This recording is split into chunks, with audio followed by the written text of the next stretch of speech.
Mainit na balita. Nagpapatuloy pa rin po ng mga red tagging, Mr. Chair. Yung red tagging, hindi lang po yan fake news. Threat din po yan sa buhay ng mga taong nire-red tag, mga aktivista. Ano kaya ang relief ng mga pangkaraniwang tao? Kasi hindi na ako, lagi na ako nare-red tag mula nung naging aktivista ako. No? Doon po sa cyber libel cases po na against a private person, definitely, as already discussed a while ago, we cannot file a complaint motu proprio. We have to have a complainant for that dahil ang po dito, party interest, ang injured party po dito is a personal crime po to. Ito po yung duty po namin as law enforcers to stand up for the state and file cases in behalf of the state. Okay. Pero if it is a person, no, that reputation damaged a person, may mga trolls na bayaran na... Sa marami po namin naging findings, no, wala kaming naging finding na may involved na pera. Pero when it comes po sa bayaran ideals, wala po kami nakitang ganun so far. Yeah, please proceed. Thank you, Mr. Chair. Ito po, no, yung tungkol po doon sa... I know, yung red tagging po, Mr. Chair, meron na diyang mga jurisprudence, ang Supreme Court, meron na rin sa mababang korte, etc. So, nagpapatuloy pa rin po ng mga red tagging, Mr. Chair. So, we consider it, yung red tagging, hindi lang po yan, fake news. Threat din po yan sa buhay ng mga taong nire-red tag, mga aktivista, mga pangkaraniwang farmers, mga workers, etc. So, dito pa sa DOJ, Mr. Chair, so paano ba natin tinitignan yon, Mr. Chair, no? Lalong-lalo na, Mr. Chair, kung ang nagpo-propagate ng red tagging ay mga members or mga employees ng government like the military or PNP, DOJ. Mr. Chair. Yeah. The DOJ, Mr. Chair. Asking the DOJ representative. Yeah. Please reply, DOJ. Hello, good afternoon. Yes, sir. Thank you, Mr. Chair, and the distinguished Congressman, Honorable Castro. Your Honors, as I have represented a while ago, I am appearing as OIC Director for the Office of Cybercrime. With respect to those matters po, Your Honor, I believe that falls within the different office of the DOJ, which is particularly, it can be with the Office of the Secretary or the National Prosecution Service. So I believe that there was no representative from the NPS which was invited for today's proceedings, Your Honor. And as I said, I cannot comment on that since I am appearing for the Office of Cybercrime in my capacity as the officer in charge, Your Honors. Okay, so meron bang pwede? Kasi ito gumagamit din kasi ito ng mga social media, no? Merong totoong office or merong gumagamit ng fictitious o na mga account or Facebook account. So paano kaya ang relief ng mga pangkaraniwang tao? Kasi hindi na ako, lagi na ako nare-red tag mula nung naging aktivista ako, no?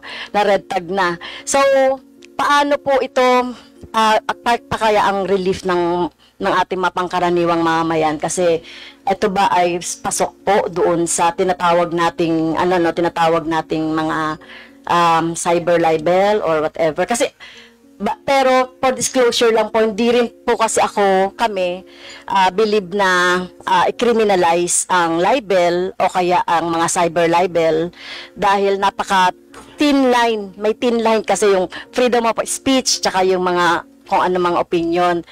Kaya kami nga meron kaming bill na i-decriminalize talaga ang libel. Pero for the relief po ng pangkaraniwang tao na naging epekto ng red tagging, Mr. Chair, ay namamatay, nata-trump up cases, etc. Yes, Your Honor. Regarding those matters, ma'am, considering that you qualified you premised your statement on the factual background that social media or online platforms are being used also to attack or subject these people on red tagging po. We can, actually the Office of Cybercrime po, without any discrimination to all citizens of the Republic or of our community, we entertain walk-in clients or even phone-in complaints. Kung may mga ganyan pong incident, Your Honor, they can always approach the Office of Cybercrime kung involved po ang online platforms at use of information and communications technology. We can initially take a look into the matter and kung for identification or location purposes or conduct of online investigations, Your Honor. Okay. Ano po masasabi dito ng Cybercrime Division ng NBI po? Thank you, Your Honor. So when it comes to the investigation po ng NBI, of course, we could file cases depending on the context of what is posted on the social media platform. There are contexts na maliciously imputation of against private person of a crime, vice, or defect na nakakasira po sa reputation, and there are also malicious imputation that causes that may endanger the public or cause damage to the interest or credit of the state. Doon po sa cyber libel cases po na against a private person, definitely as already discussed a while ago, we cannot file a complaint motu proprio. We have to have a complainant for that dahil ang ano po dito, party in interest, ang injured party po dito is a personal crime po to. So I think for the purposes of news or publications that endanger the public order or cause damage to the interest of the state, as law enforcer, it is our bound duty. We are burdened. Ito po yung ano natin, duty po namin as law enforcers to stand up for the state and file cases in behalf of the state. Okay. Pero if it is a person, no, that reputation damaged a person, marami nang namamatay, no, sa mga nare-red tag. So it is a cause of concern pa rin, no, kasi sa ating sa nangyayari sa society natin at nang nabibiktima ay ang mga pangkaraniwang mga mamamayan na nagkikriticize sa government or may ginagawa na, nagsasabi ng kung ano man yung mga pwedeng gawin ng government. But anyway, ito po, dito po I'm interested po, Mr. Chair, dun sa Press 1 PH, yung mga research nila, no?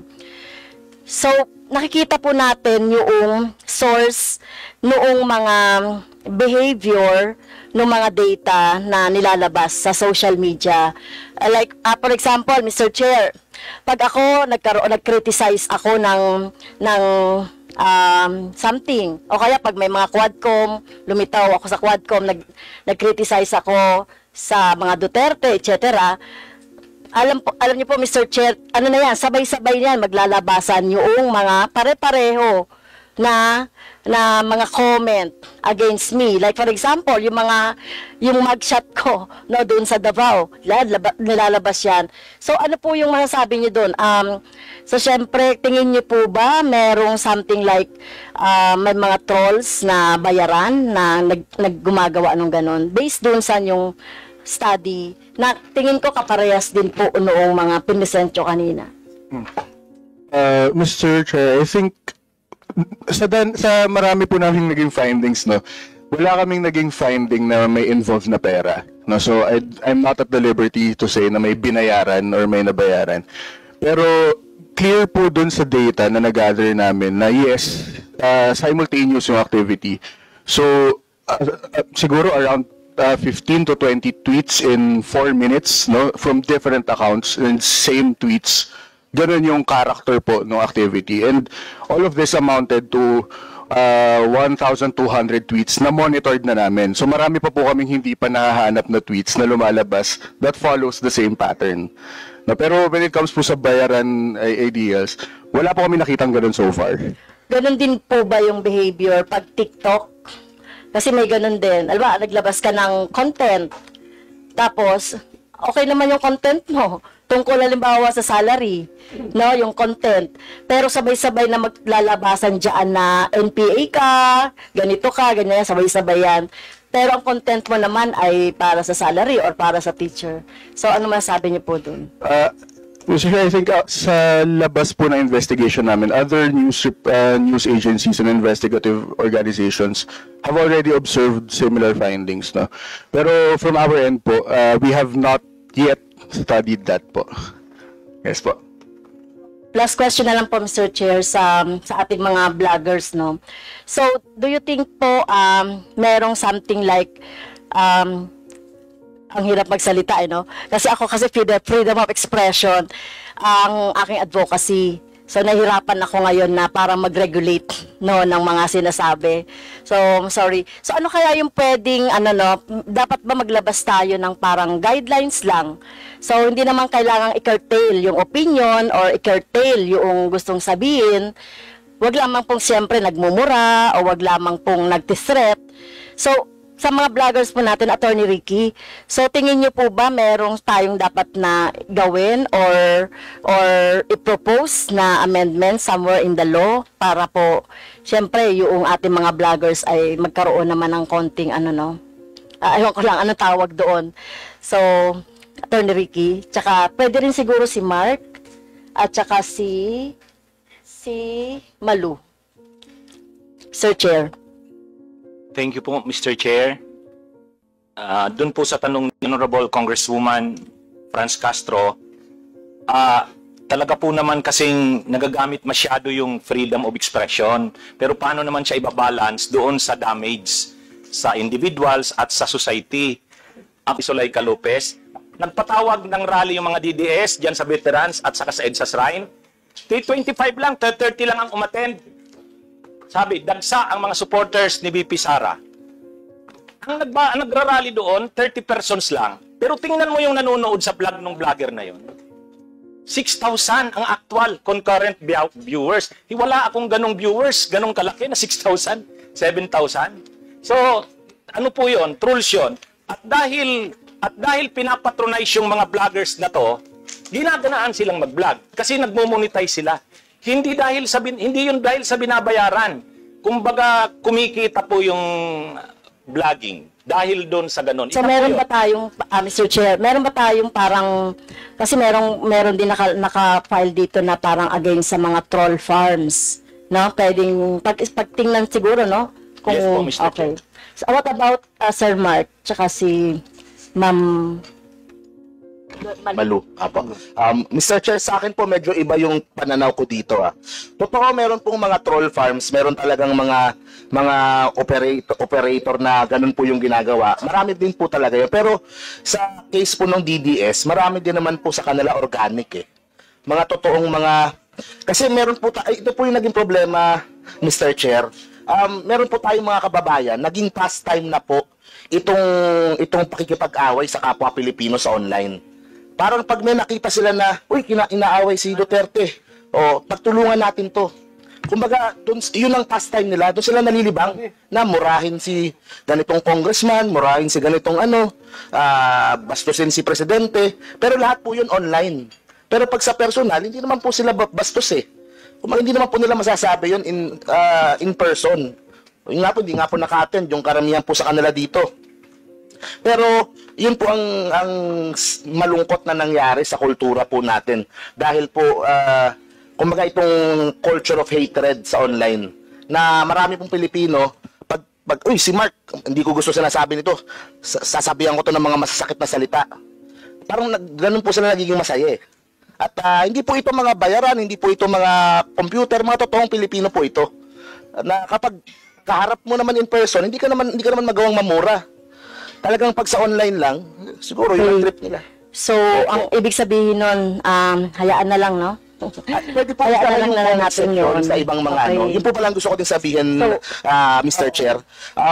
Like sa TikTok, pwede pong i-moderate yung mga comments, pwedeng isara. Tapos pwedeng i-approve lang kung ano yung gustong pumasok. Sa mga news outlets po, pwede din po nilang isara yung kanilang mga comment section sa mga Facebook posts para po hindi nag-aaway doon sa comment section nila yung mga Pilipino.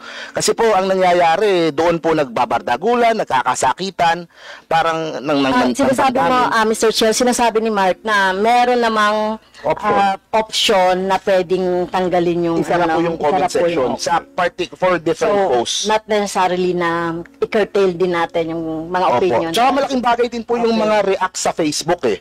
Kasi po, nagiging way of bullying din yung haha-react. Kasi po wala namang iba-ibang klase ng reaction pag sa Instagram tsaka sa ibang mga platform eh. Pero sa Facebook, di ba, merong like, merong love, may laugh, merong care, may iba-ibang react. Yung pong hahariak ay nagagamit po pambubuli pag sa isang post. Kahit kunyari, seryoso po yung post ng ninyo o nung lalagyan at bubuhusan nila ng hahariak dahil kalabang kayo nung politiko na kasama po nila. So that becomes a form of bullying din po. So I'm not sure kung open si Facebook na bigyan ng option para alasin yung mga reacts, para like na lang lahat. Kasi pwede naman pong kunyari, yung post nyo, pwede ko namang i-share sa wall ko, tapos magsasalita ako ng contradicting, pero sa wall ko. Hindi po kailangang maging toxic dun po sa comment section. Thank you, Mr. Chair. So, meron po ba si Ma'am Malu?